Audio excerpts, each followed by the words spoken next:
Chers amis internautes, vous êtes sur Top Africa Télévision. Bienvenue dans cette émission Congo, mon pays. Place où plutôt solo la ramassure Talimbo Cannabis République démocratique du Congo. Et ça a toujours un grand plaisir pour la biso. Au cours d'un abino dans cadre de l'émission Nabiso pour parler de notre cher et beau pays, la République démocratique du Congo. Chers amis internautes, nous sommes en direct sur votre chaîne Top Africa Télévision. Le Lotozar, le 2 juin 2025, la présidente de la Congolais, vous avez partout dans le monde, la présidente de la bande de Conabiso, vous avez en France, vous avez en Londres, vous avez en Suède, vous avez en Suisse, vous avez partout dans le monde. Na présidente parce que vous continuez à s'abonner à la chaîne Top Africa Télévision, vous continuez à soutenir ce qui nous aide vraiment à avancer dans le cadre de cette émission Congo, mon pays. Chers amis, nous allons parler de l'affaire Matata Ponyo. Matata Ponyo. Où est parti Matata Ponyo? Où se cache M. Matata Ponyo? Comment a-t-il? Comment il a réussi, chers amis internautes, de quitter ce pays? Si réellement il a quitté ce pays. Parce que l'information est belée sur le dossier Matata Ponyo. Vous avez vu leur secrétaire général, il y a parti politique d'Abango.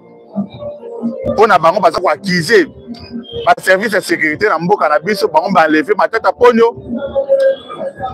Il y a place le service de sécurité Matata Ponyo. Et de l'autre côté, j'ai suivi même son avocat. L'avocat de M. Matata Ponyo. Quand on a bango balobi, on va se poser toujours la même question. Il faut pas tout dans le service de sécurité na biso, batte Matata Ponyo wap. Alors, partout dans le monde, nous devons comprendre une chose. D'abord, c'est depuis le 21, si je ne me trompe pas, le 21 juin que M. Matata Ponyo est condamné par la justice congolaise, par la cour constitutionnelle de notre pays. Il est condamné de 10 ans de servitude pénale par la justice congolaise, chers amis internautes. Matata Ponyo va condamner que le 20 ou le 21, si je ne me trompe pas. Mais déjà le 21, Matata Ponyo est porté disparu. Place à Zali et Zoé baladé. Ndenge ni Matata Ponyo, soka batamika ka ala kata Kinshasa. Et ce est parti parce que numéro na ezo lekate, c'est le secrétaire général na ba parti. Alobi ba meki ko bengaye na ba façon nyo so ba numéro na ezo lekate. Sous-souté place Matata Ponyo Zali bango bazoye baté, mais bazo tout na ba service de sécurité bango de ba informer bango. Alors, bandeko pour comprendre ce que Matata Ponyo avait planifié. Non, Matata Ponyo est innocent. Matata Ponyo est allé procès politique.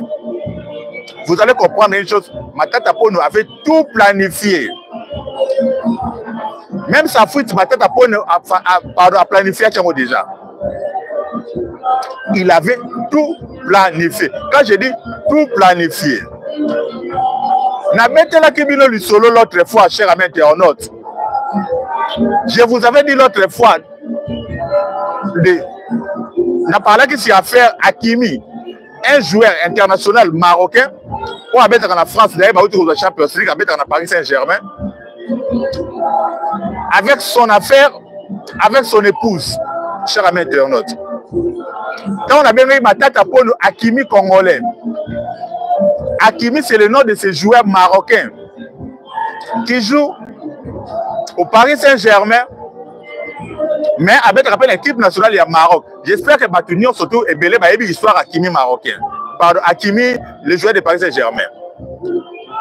Hakimi, un homme riche qui gagne des millions dans le compte naïe. Et quand il a eu des problèmes avec son épouse, nous avons parlé sur Hakimi pour vous faire comprendre ce que Matata Ponyo a fait. Donc il a juste copié ce que Hakimi a fait la justice, na niveau de France. Qu'est-ce qui s'est passé? Hakimi avec son épouse, Bazaki a une divergence. Si maintenant, moi, sa femme a mis la justice, la justice et c'est un qui la divorce. Hakimi a donné le moitié la boîte qui la divorce, va divorcer.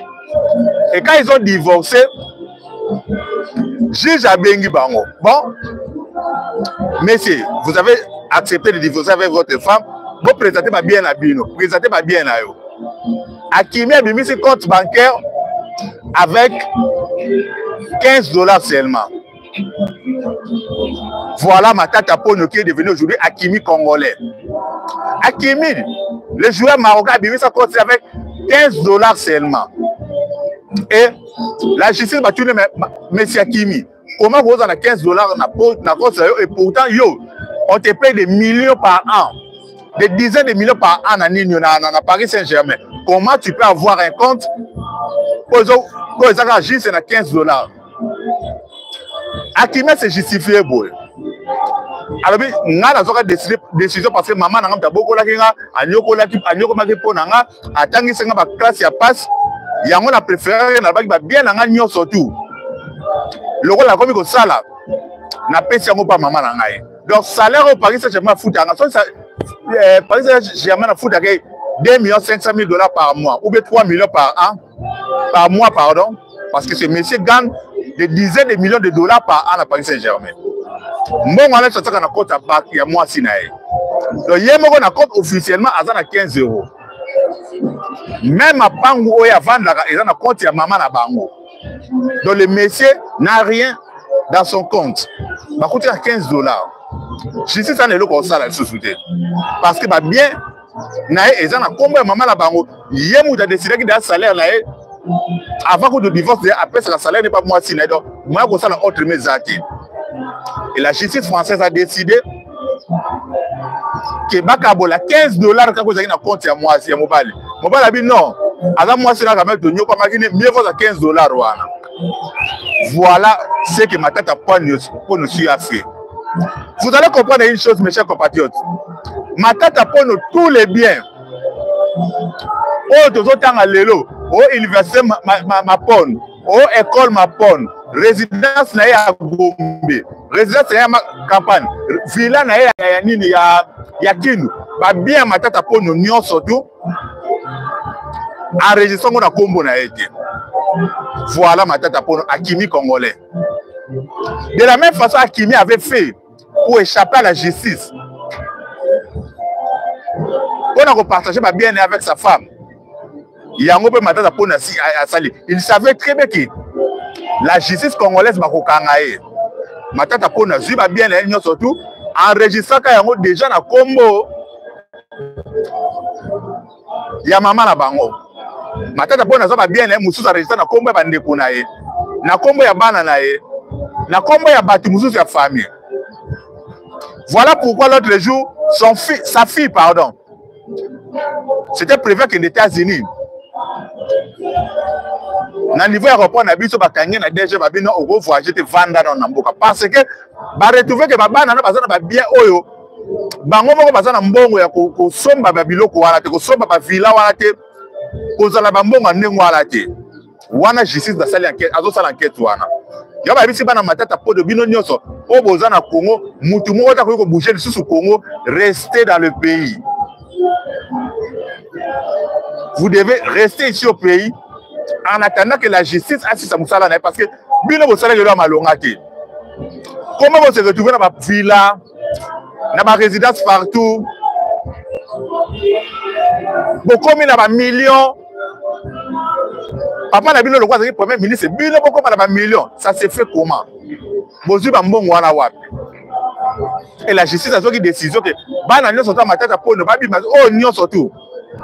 Va se retrouver dans ma bien parce que c'est l'information dans une université matata université Mapon.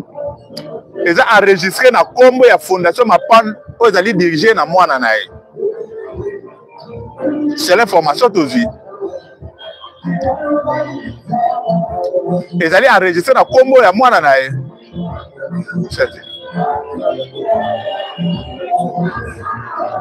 Donc, Matata Ponyo a un sérieux problème. Alors, justice congolaise qui décide, na Matata Ponyo na bananae, babi ma Congo, ti bakanga bango na Congo. Matata Ponyo déjà est condamné 10 ans de servitude pénale. On s'est demandé d'abord des questions. Est-ce que face à la 10 ans en prison ou bien face à la résidence surveillée? C'est la question qu'on s'est posée. Parce qu'il y a d'autres personnes qui disaient que non, comme il est condamné 10 ans de servitude pénale, c'est pas important ça la 10 ans de servitude pénale en caca. Et pardon, 10 ans de travaux forcés. Voilà.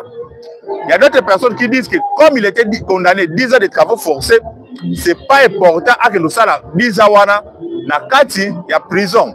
Le rôle des 10 ans il y a travaux forcés. Alors ça 10 ans de travaux forcés dans résidence surveillée. Ma toi qu'on peut ça hypothèse ya ndengwana.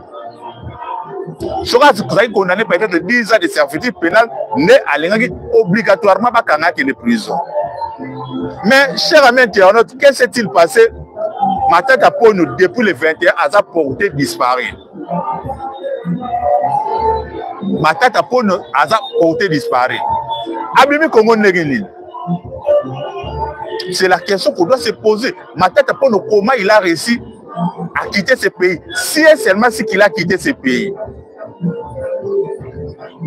Parce que bango batuna pas besoin d'accuser, au bas service à sécurité va lever. Pas quoi lever Matata Ponyo comment? Parce que ce monsieur est déjà condamné. Quelqu'un qui est condamné, ce qui est bakangi, na prison si est en prison. Mais comment quelqu'un qui est déjà condamné, à ce nous condamné, ma service de sécurité en Boka, c'est ce qu'il a enlevé Matata Ponyo. Et le Matata Ponyo est condamné officiellement. Ma service de sécurité en Boka, c'est ce qu'il a enlevé Matata Ponyo. Pour quel intérêt? Pour quel intérêt, mes chers compatriotes? Vous en avez partout dans le monde. Pour quel intérêt le gouvernement congolais va enlever les sous-sous? Pas Matata Ponyo, va enlever Matata Ponyo. Et pourtant, ce monsieur est déjà condamné. Parce que si on a besoin d'enlever le Kangaï, on va faire le condamné. Donc, Matata Ponyo a réussi de quitter ce pays. Alors la question qu'on se pose, Banani va aider Matata Ponyo à Bimana Congo.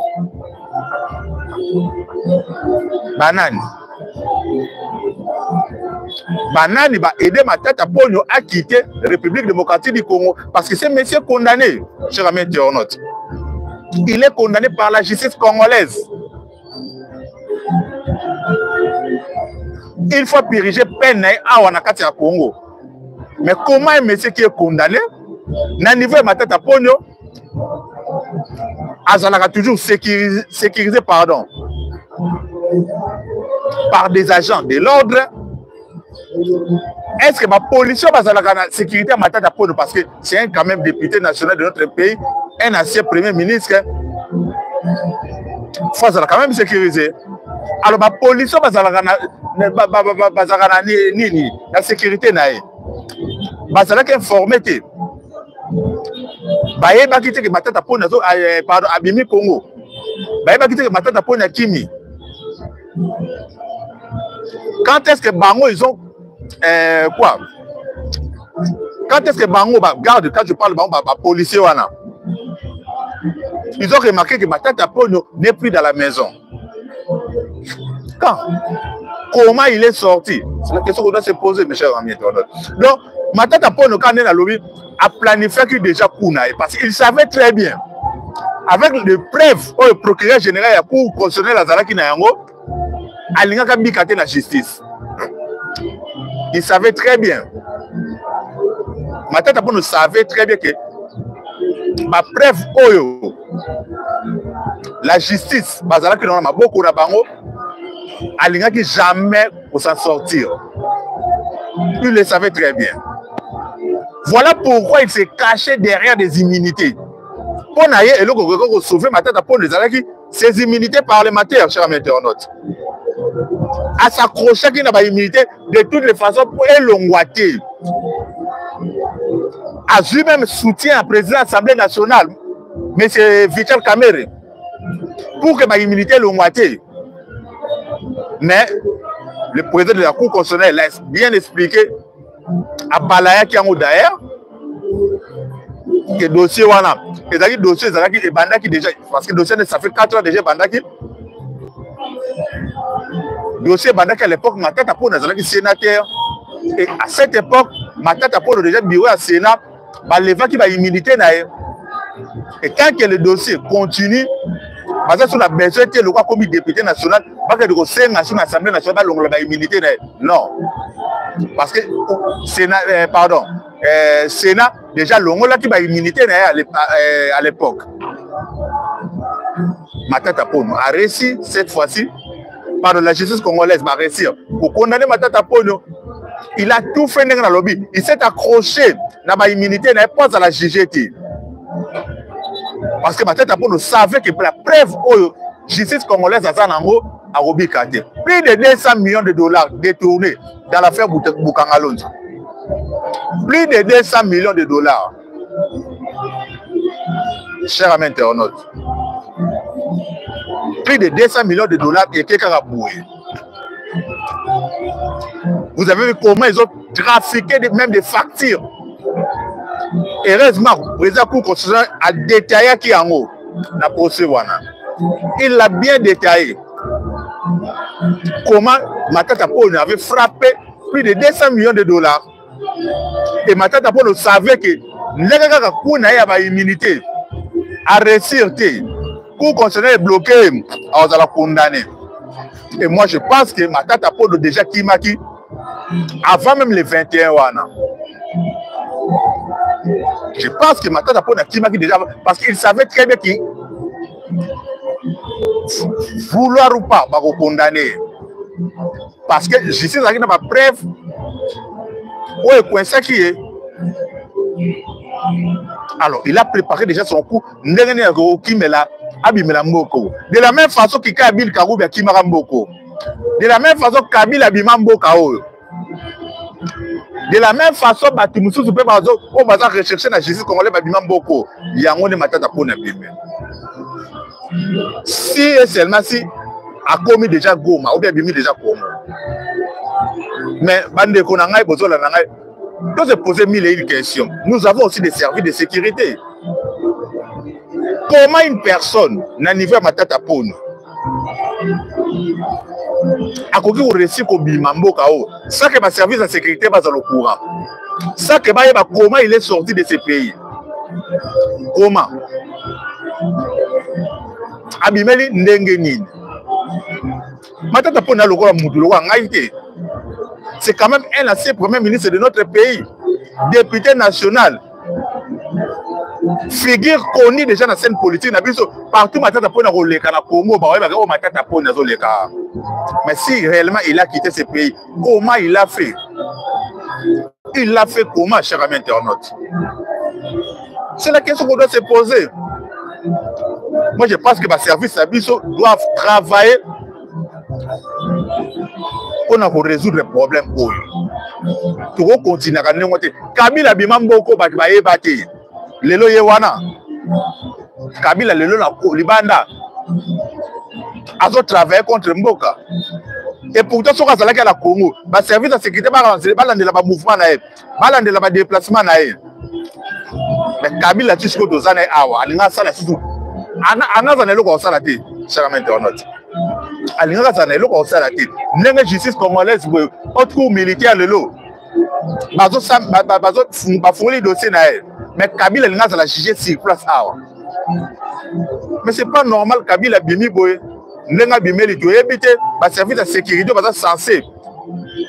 Pour suivre ma frontière, n'a pas besoin de explication pour de Kabila Bimaki.